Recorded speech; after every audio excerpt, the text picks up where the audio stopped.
charity we chose is called AboutFace. We chose it because our group member Michelle has a personal connection to the charity. She has told us about her experiences, and we decided that this would be a great opportunity to represent such a rare charity. We're on our way downtown to go to visit AboutFace, so we can find more information about the organization. AboutFace is an organization for individuals with facial differences and their families. AboutFace started 27 years ago in 1985 when it was incorporated as a charity with Revenue Canada Betty Bender.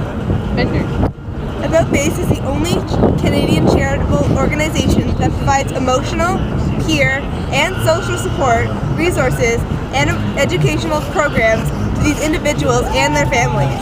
AboutFace held their first teen camp in 2003 called Trailblazers. This camp helps teens with a facial difference cope with their experiences. Part of the money that is donated to the charity is given to the children to go to camp. This camp changes teenagers' lives, and it's an experience of a lifetime. They want the individuals with facial differences to find confidence and courage to live their life to the fullest. Since 2009, there has been 5 camps each year around Canada. They held their first Leap of Faith, which is a skydiving event, to raise money for the charity in 2008. Last year, 2011, they held their very first CN Tower walk. Today we're going to visit AboutFace in downtown Toronto on Edward Street. We're going to find out some more about the charity and how amazing it is. Let's go!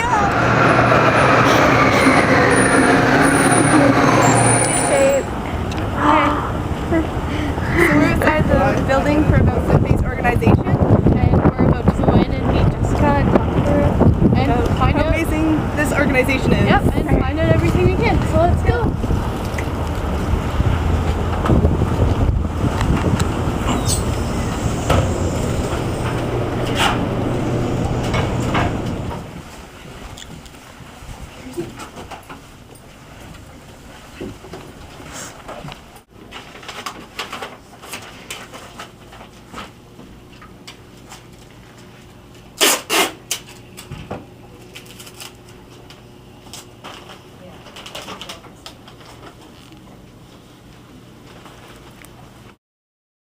What are the aims and missions of this charity? So at AboutFace, we have a number of different goals and values and visions, and we kind of operate on the 3 E's to empower, educate, and encourage individuals with facial differences.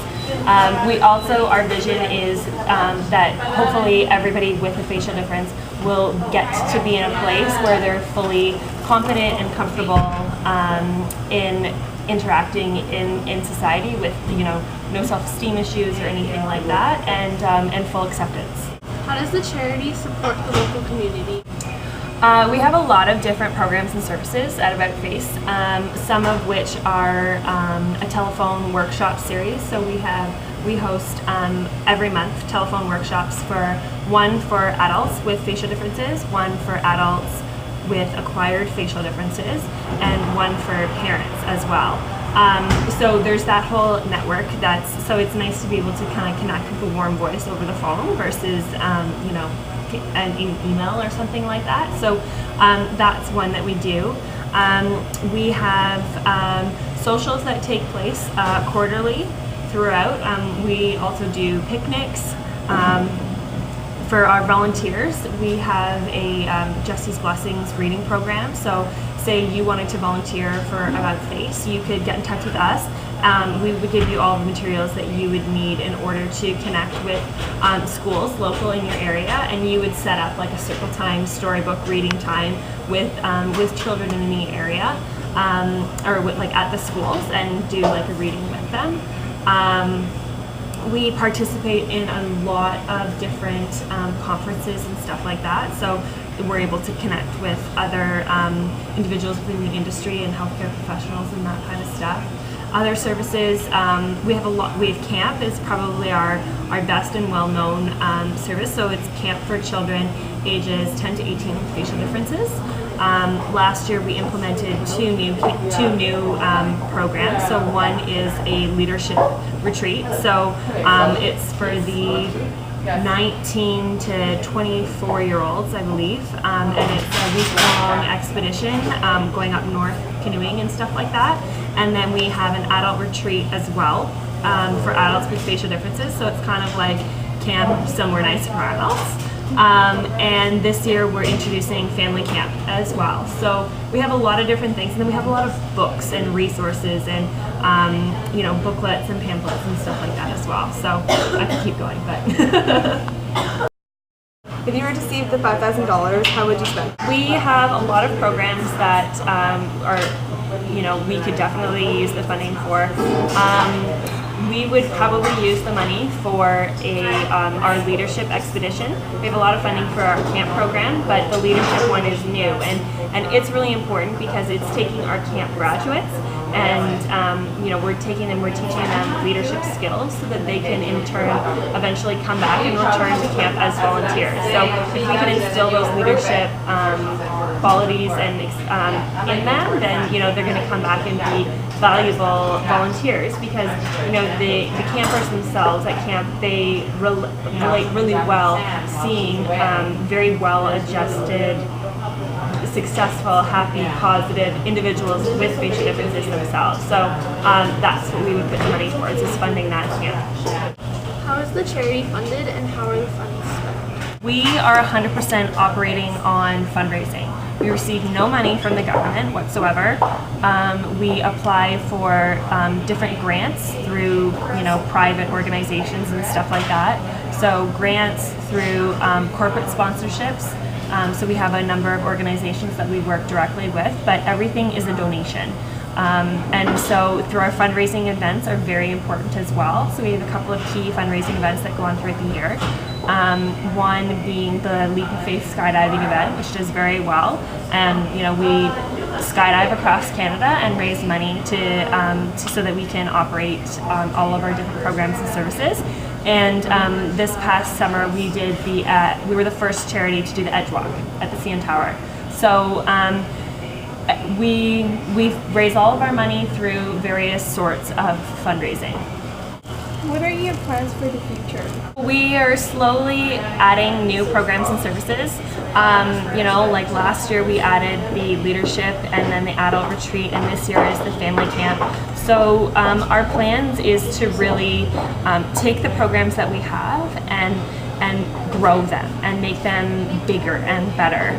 They're fabulous as they are, but we want to get the word out there so that our participant involvement in all of the programs is larger, and so that we're having a greater impact. So just taking the little nuggets that we have and just if we can double, triple, quadruple our camp attendance rate and all of our different programs, then that would be fabulous. And eventually, like, the ultimate goal is that there are no stigmas of having a facial difference whatsoever, and that everybody with a facial difference is confident and has a positive self-image, and people without facial differences don't treat those with facial differences any different than they would anybody else.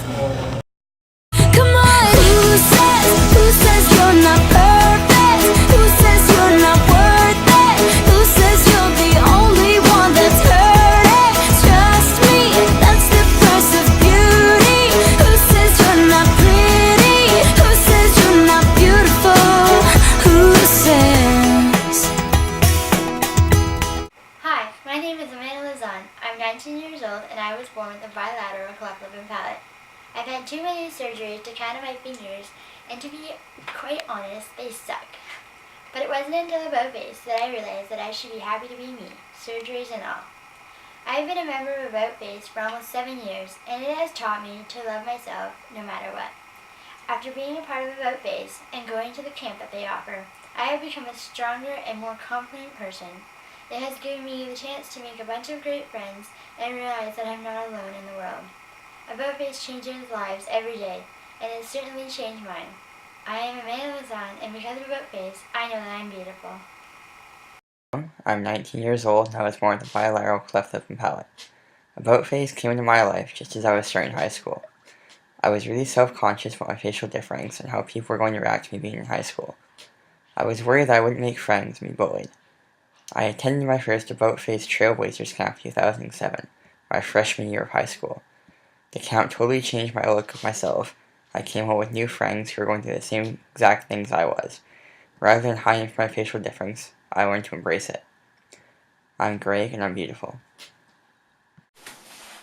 I'm Michelle Howard. I am 15 years old, and I was born with a facial difference called venous malformation, also known as hemangioma.